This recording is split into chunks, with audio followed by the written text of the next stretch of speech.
हाय friends, Sunday special chicken कषा। Chicken कषा बानानोर जोन्नो प्रथमे ভিনিগার, लवण, সরষের তেল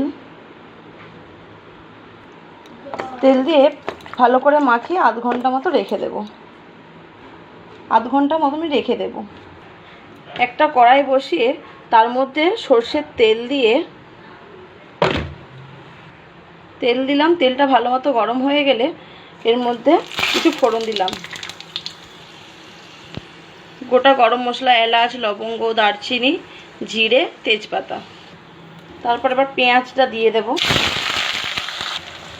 সব পেঁয়াজ দিয়ে দিলাম। পেঁয়াজের মধ্যে একটু লবণ দিয়ে দিলাম, পেঁয়াজটা তাড়াতাড়ি নরম হয়। পেঁয়াজটা একটু লাল লাল হয়ে গেছে, টমেটোটা দিয়ে দিলাম। আদা, রসুন, কাঁচা লঙ্কা একসাথে বাটা আছে, ওটাই 2 চামচ দিয়ে দিলাম। একটু কষিয়ে নেব আদা রসুনের কাঁচা গন্ধটা কাটানোর জন্য।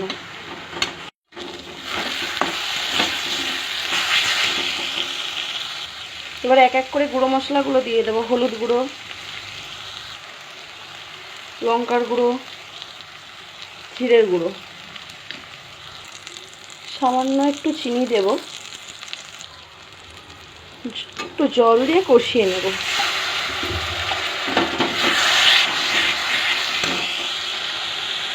মশলাটা থেকে যতক্ষণ না তেল ছাড়ে ততক্ষণ ভালো করে কষিয়ে নেব। মশলা থেকে তেল ছেড়ে দিয়েছে, ভালো মতো কষানো হয়ে গেছে। এবার আমি চিকেনটা ঢেলে দেব। চিকেনটাকে ভালো করে নাড়িয়ে চাড়িয়ে ঢাকা দিয়ে রেখে দেব।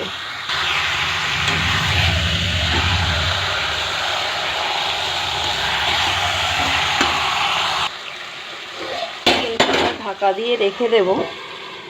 চিকেন থেকে যে জলটা বেরোবে,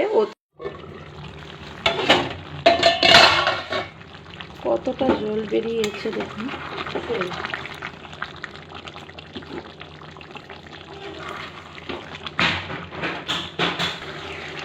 ভালো করে আমার কষানো হয়ে গেছে। এবার অল্প একটু জল দেব। কষা মাংস তো অল্প একটু জল দেব। এটা ফুটে গেলেই হয়ে যাবে আমার চিকেন কষা। ভালোভাবে ফুটে গেছে। এবার আমি বন্ধ করে দেব গ্যাসটা।